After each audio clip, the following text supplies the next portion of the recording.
sommes ravis de joie. Merci pour tout. Que le Seigneur vous bénisse.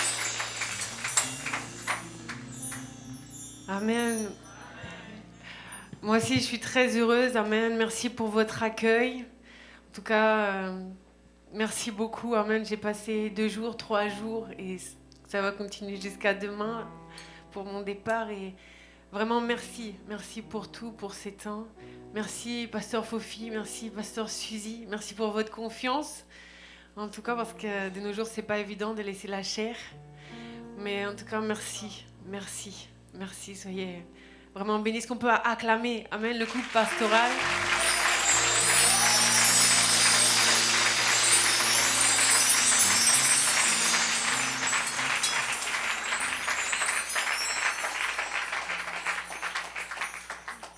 Alors, je suis chargée aussi de vous passer les salutations du pasteur Oscar, mon mari. Amen. Il vous salue. Amen. Toute l'église aussi, on était en prière. Amen. Pour ces temps. Parce que notre désir, c'est que Jésus soit glorifié. Amen. Que Jésus soit élevé. Amen. Amen. Pour nous placer devant la parole de Dieu, j'aurais voulu pouvoir prendre un chant. Amen. Et qu'on puisse vraiment disposer nos cœurs pour recevoir ce que Dieu veut nous dire ce matin. Amen. Donc si l'équipe de louange peut me rejoindre. Amen. Alléluia. Commençons à élever nos voix, commençons à tout simplement bénir le Seigneur pour cette grâce, ce privilège que nous avons de pouvoir encore ce matin entendre cette parole qui produit la vie, cette parole qui tout simplement est ce pain quotidien dont nous avons besoin.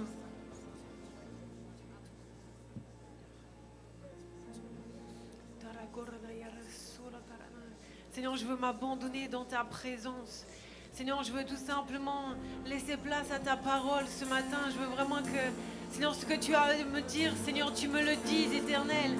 Je ne peux pas faire obstacle, Seigneur mon Dieu, mais je veux, Seigneur, être désireux de toi, Éternel, soupirant après toi. Seigneur, attire-moi, Éternel, Père, Seigneur mon Dieu. Parle à mon cœur ce matin, Éternel, Père, parce que j'ai besoin de toi. Seigneur, sans toi, Éternel, Père, Seigneur, je ne suis rien.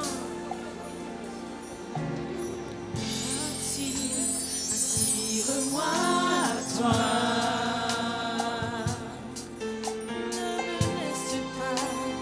Ne me laisse pas.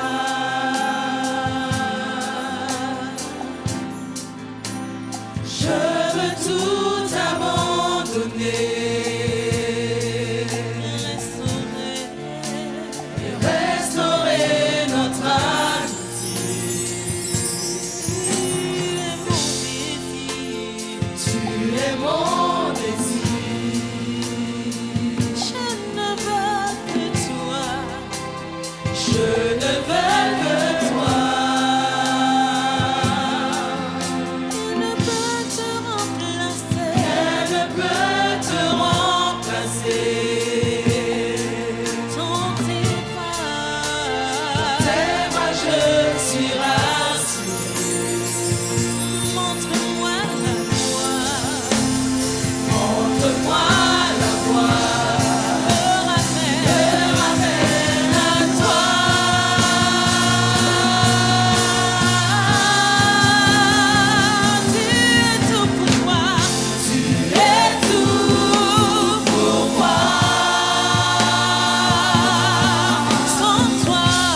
Seigneur, nous avons tellement besoin de toi. Seigneur, garde-nous la folie de nos projets. Garde-nous, Éternel, de prendre des chemins contraires à toi. Seigneur, mon Dieu, ce matin, Seigneur, nous voulons te laisser toute la place. Seigneur, tu es celui qui remplit ma bouche parce que tu es celui qui connaît ton peuple, Éternel, Père, et tu sais de quoi nous avons besoin ce matin. Seigneur, je prie, Seigneur mon Dieu, que le Saint-Esprit nous conduise.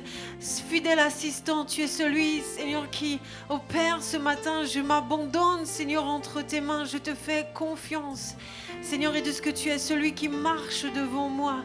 Seigneur, celui qui se glorifie ce matin. Dans le nom précieux de Jésus-Christ. Amen. Amen. Nous voulons acclamer Jésus. Nous voulons lui rendre la gloire. Nous voulons lui rendre l'honneur. Nous sommes venus pour lui rendre un culte agréable. Parce qu'il est si bon pour nous. Il a été si bon, il le sera encore. Alléluia, Dieu est fidèle. Et Dieu ne change pas. Nous pouvons changer. Nous pouvons vaciller. Mais Dieu ne change pas. Il reste le même éternellement. Il n'y a pas d'ombre de variation en lui. C'est pourquoi nous pouvons proclamer avec assurance. C'est pourquoi nous pouvons nous abandonner avec assurance entre ses mains. Il est fidèle.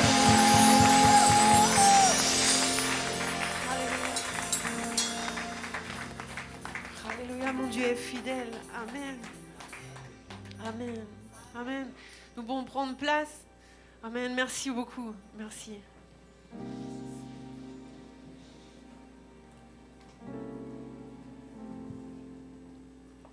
Ce matin, je voudrais partager une pensée, amen.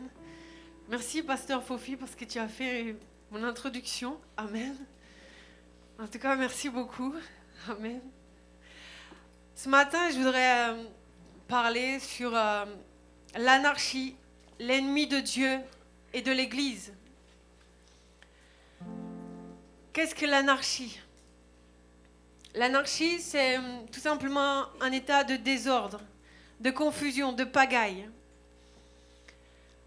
Et de ce que ça va à l'encontre, en fait, de Dieu. Parce que Dieu est un Dieu d'ordre. Amen. Et dans tout ce que Dieu fait, Dieu met de l'ordre. Amen. Dieu ne peut agir là où il y a l'ordre. Amen. L'ordre divin. Pas notre ordre à nous.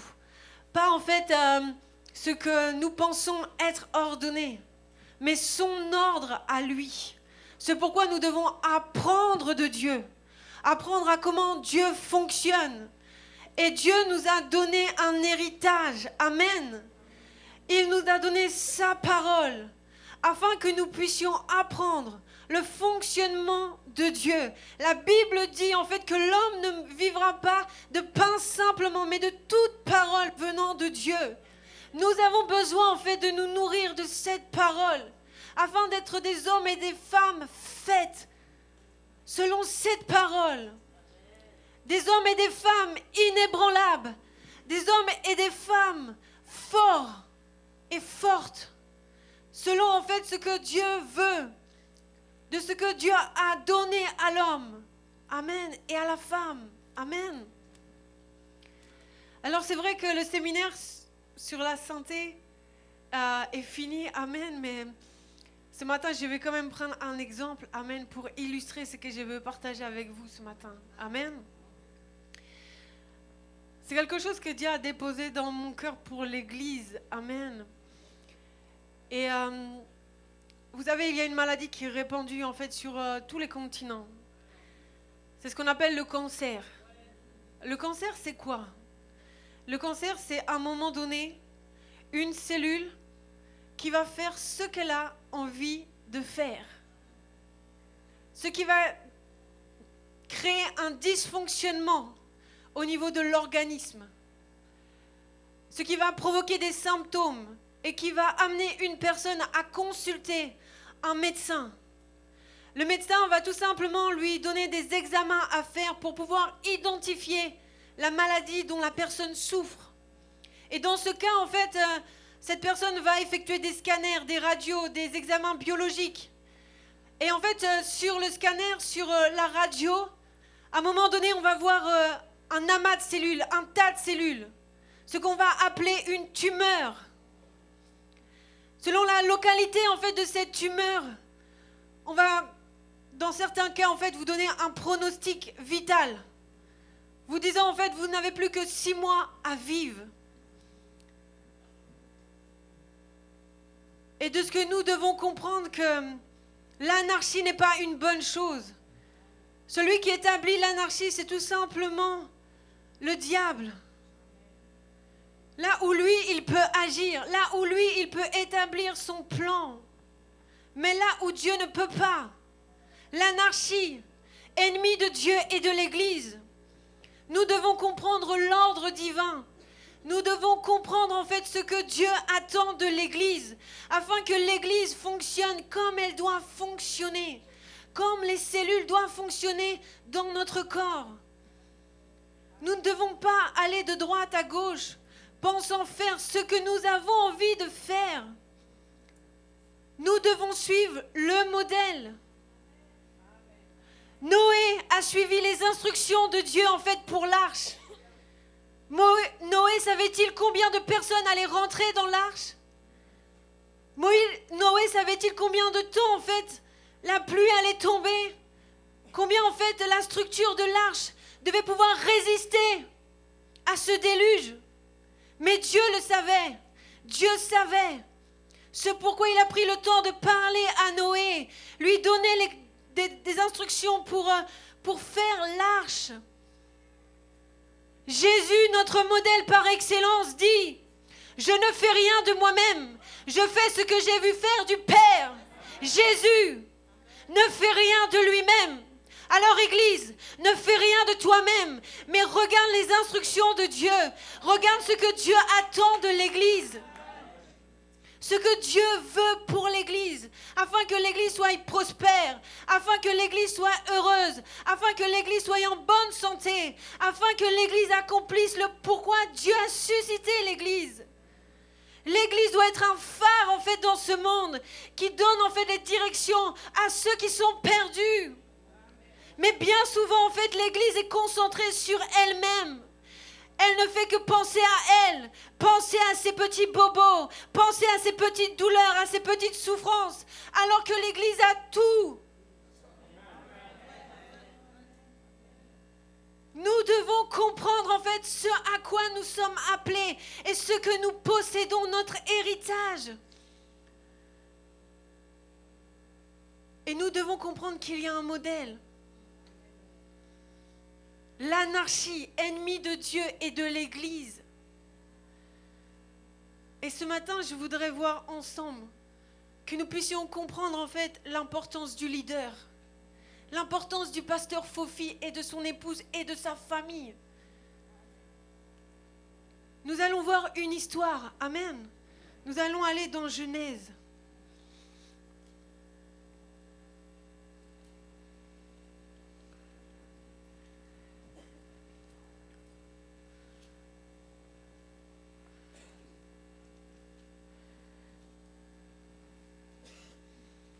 Excusez-moi, je me suis trompée. Exode 32. Exode 32. Amen.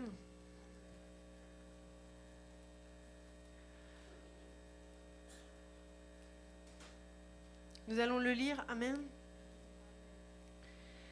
Le peuple, voyant que Moïse tardait à descendre de la montagne, s'assembla autour d'Aaron et lui dit: Allons et faisons-nous un Dieu qui marche devant nous, car ce Moïse, cet homme qui nous a fait sortir du pays d'Égypte, nous ne savons ce qu'il est devenu. Aaron leur dit: ôtez les anneaux d'or qui sont aux oreilles de vos femmes et de vos fils et de vos filles, et apportez-les-moi. Et tous ôtèrent leurs anneaux d'or qui étaient à leurs oreilles, et ils les apportèrent à Aaron. Il les reçut de leurs mains, jeta l'or dans un moule et fit un veau en fonte. Ils dirent: Israël, voici ton Dieu qui t'a fait sortir du pays d'Égypte. Lorsque Aaron vit cela, il bâtit un autel devant lui et il s'écria: demain il y aura une fête en l'honneur de l'Éternel. Le lendemain, ils se levèrent de bon matin et ils offrirent des holocaustes et des sacrifices d'action de grâce. Amen. Moïse, le leader, est absent pour de bonnes raisons, parce que il doit aller chercher les instructions de Dieu. Il doit prendre du temps dans la présence de Dieu afin que le peuple de Dieu soit béni. Et le peuple est confié à Aaron. Enfin, en tout cas, c'est ce qu'on peut supposer dans cette histoire. Parce que le peuple va se tourner vers Aaron pour leur demander un Dieu. Vous voyez comment, en fait, c'est souligné? Parce que Moïse, celui qui nous a fait sortir d'Égypte, tarde. Celui qui nous a fait sortir d'Égypte, celui qui nous a prêché l'évangile, celui qui a pleuré pour nos vies, celui qui a pris du temps pour nous quand nous étions en bas. Et maintenant que nous sommes sortis, nous voulons quelque chose de nouveau.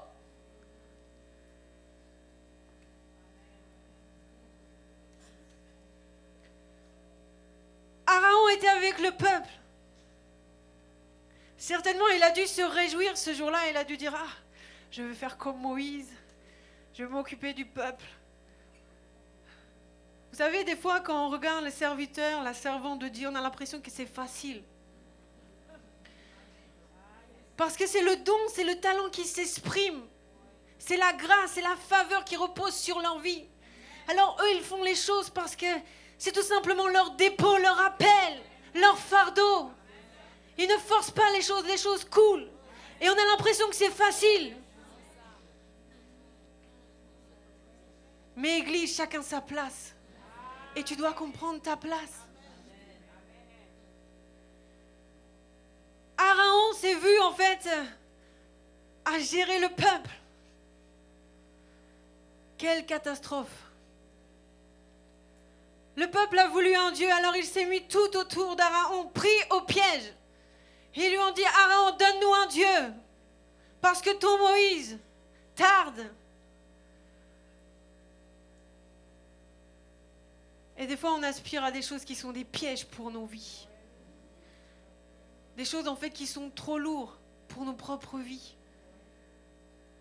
Chaque cellule a une fonction. Dans le corps de Christ, nous avons tous une place. Nous avons tous un rôle à jouer. Mais nous devons rester à notre place. L'anarchie, l'ennemi de Dieu et de l'Église. Nous voulons bâtir. Amen. Pasteur Fofi a dit, nous voulons bâtir. Bâtissons ensemble. Mais comprenons que chacun doit avoir une place. Chacun a un rôle bien précis. Laissons aux serviteurs la place de serviteurs.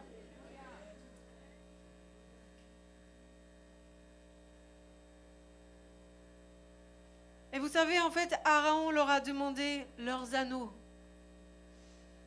ce qui leur restait d'Égypte. Vous savez, des fois, vous pouvez partir de l'Égypte, mais l'Égypte reste à l'intérieur de vous. Il faut laisser ça. Tes ambitions d'hier. Laisse Dieu conduire. Dieu veut te bénir. Dieu veut l'excellence. Des fois, on ne lui fait pas assez confiance. Parce qu'on voulait une place dans le monde, on cherche une place dans l'église. Mais ce n'est pas ça, servir Dieu. Vous savez, beaucoup aspirent à être devant, beaucoup aspirent à des titres, mais où il n'y a pas de fardeau, où il n'y a pas l'amour pour les âmes. Vous savez, des fois avec mon mari, on reçoit en fait des personnes qui veulent commencer une œuvre. Des fois, j'ai envie de pleurer parce que je me dis, mais en fait, ils ne se rendent pas compte. Ils ne se rendent pas compte parce que, au-delà en fait de leur vie, il y a la vie de toutes les personnes qui veulent attirer derrière. Parce que ce jour-là, il y a eu des conséquences. Ce jour-là, il y a eu des conséquences. Parce que quand on gère un peuple, nous avons une responsabilité. L'Éternel est mon berger. Et en tant que berger, nous avons une responsabilité. Notre désir, c'est de vous amener dans les verts pâturages, c'est de bien vous nourrir, c'est que vous ayez une vie paisible. Pasteur Fofi, Pasteur Suzy sont là, dans le secret, en train d'intercéder, de prier, de chercher. Et des fois, en fait, ce qui revient à la figure, c'est que du mépris. C'est pour ça qu'il faut être appelé. pour tenir ferme, pour rester. L'importance du leader, l'importance de son épouse, l'importance de sa famille. À travers de lui, en fait, Dieu vous a béni. Amen. Vous devez en prendre soin. Ce jour-là, il y a eu des conséquences. Des gens sont morts parce qu'une personne n'a pas pu gérer.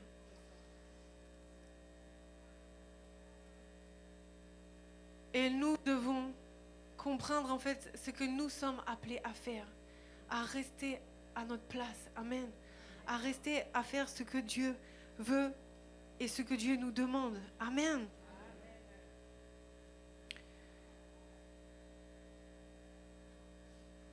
Celui qui a voulu placer son trône au-dessus de celui de Dieu, nous savons c'est qui. Ézéchiel 28. Amen. Ce qui a amené sa chute, sa perdition. Et c'est ce qu'il veut établir, ce qu'il veut introduire.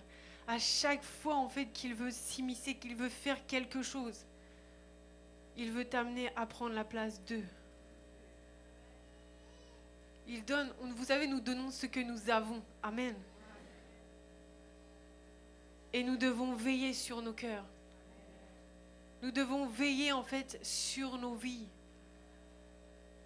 Amen.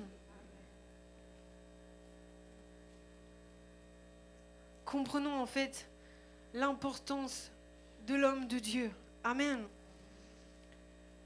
J'ai dit homme de Dieu. Homme, parce qu'il y a la partie de l'homme et Dieu. Amen. À un moment donné, Moïse était là et il y avait un combat qui se livrait. Mais Moïse va être fatigué. Et ses mains vont commencer à fléchir. Mais à côté de lui, il y avait un Aaron et il y avait un Hur qui savaient en fait que seuls les bras de Moïse pouvaient leur accorder la victoire. Vous savez, ce n'est pas la multitude qui donne en fait que les gens sont engagés. Mais quelqu'un d'engagé, c'est celui qui aime, celui qui a compris en fait l'importance du leader. Celui en fait qui n'attend pas que le leader lui dise « Hey, s'il te plaît, soutiens mes bras ». Mais le Aaron et le Hur placés à côté, qui instantanément en fait soulèvent les bras du leader. N'attendez pas qu'on vous dise de faire les choses, mais veillez sur leur vie. Veillez à faire ce que vous devez faire. Laissez faire ce que eux doivent faire. Mais vous veillez à faire ce que vous devez faire. Il y a des choses en fait qu'ils n'ont pas à faire. La charge du peuple est une lourde charge. Et vous savez, on attend du pasteur qu'il soit parfait dans tous les domaines. Mais des fois, il est tellement pris dans l'œuvre de Dieu que sa famille prend des coups. Des fois, les familles des serviteurs de Dieu sont négligées. Des fois, nous allons en fait dans des foyers de serviteurs où tout est négligé. Parce que le serviteur est là jour et nuit en fait pour vos vies. N'attendez pas qu'on vous dise. Soutenez les bras. Allez faire ce que Dieu peut vous mettre à cœur. Regardez en fait les besoins en fait qu'il peut y avoir au niveau de son épouse, au niveau de ses enfants. Soyez des soutiens, des gens qui portent. Nous voulons bâtir, amen, et nous bâtissons ensemble. Nous soutenons, nous aimons l'homme de Dieu parce que c'est lui dans lequel en fait Dieu a déposé une vision. Si tu aimes Dieu, si tu aimes la vision, alors tu dois aimer le visionnaire. Tu dois prendre soin du visionnaire. Tu dois lui donner en fait d'aller jusqu'au bout. Beaucoup d'hommes de Dieu sont tombés parce que l'Église n'a pas joué son rôle. Vous savez, on est là à pointer du doigt les hommes de Dieu qui sont tombés. Mais on ne se remet pas en cause. Que faisait l'Église ? Quand l'Église était en train de parler, quand l'Église était dispersée. Alors que l'Église devait prier pour son leader, prier pour son pasteur, être en éveil, des sentinelles. Je vois quelque chose qui ne va pas. Il doit prendre du temps pour sa famille. Mais je le vois en fait tout le temps à l'église, tout le temps en train de faire certaines choses. Sentinelle. Église, réveille-toi. Nous devons parler, en fait, nous devons protéger Christ. Mais bien souvent, nous l'exposons. Parce que les serviteurs de Dieu, ceux qui annoncent la parole, des fois sont négligés. Parce que l'Église n'a pas compris son rôle. Mais nous devons prendre soin des hommes de Dieu. Nous devons pouvoir porter pour bâtir ensemble. Pour bâtir, pour construire. Afin que des hommes et des femmes soient sauvés. Ce que tu as reçu, tu veux que d'autres reçoivent. Alors tu prends soin de sa vie.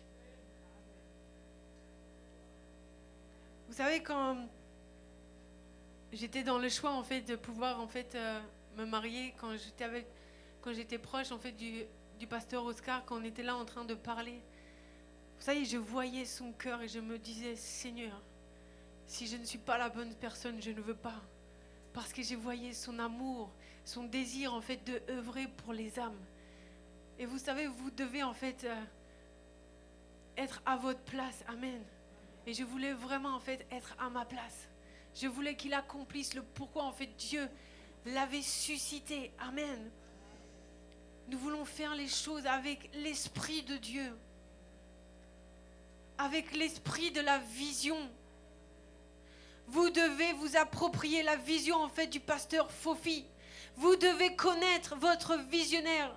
Vous devez connaître votre pasteur. Il y a des choses en fait quand ça vient à vos oreilles. Vous devez savoir prendre position en disant je connais mon pasteur. Je connais l'homme de Dieu. Ce que tu nous racontes, je ne le connais pas. Je ne sais pas qui tu es. Moi je connais mon pasteur. Si un jour pasteur Fofi commence à venir avec de grosses bagues, est-ce que vous allez le croire? Si pasteur Suzy commence à faire non, un cœur de mère, un cœur de père. Je connais mon pasteur, je connais. Je sais, je connais la vision, je m'approprie la vision. Vous devez, quand vous êtes à côté du serviteur de Dieu, vous observez, vous écoutez, vous voyez son cœur. Soyez mes imitateurs, Paul va dire. Imitez l'homme de Dieu. Imitez son cœur. Portez la vision. Christ en action. Déployez-vous encore davantage parce que le monde a besoin de vous. Le monde a besoin en fait de cette vision. Amen. D'être affecté, d'être touché. Il y a encore trop d'hommes et de femmes dehors. Amen. Mais pour ça, vous devez bâtir ensemble. Bien souvent, on est là et on est en train de se faire la guerre. Pourquoi? Pour une histoire de place. Pour une histoire de rôle. Que nous puissions nous reconcentrer. Que nous puissions réajuster. Et que nous puissions comprendre l'importance du leader. Et le soutenir. Amen. Amen. Je voudrais m'arrêter là. Amen. Amen pour ce matin. Amen. C'est vraiment ce qu'il y avait dans mon cœur. Amen. Est-ce que nous pouvons acclamer Jésus?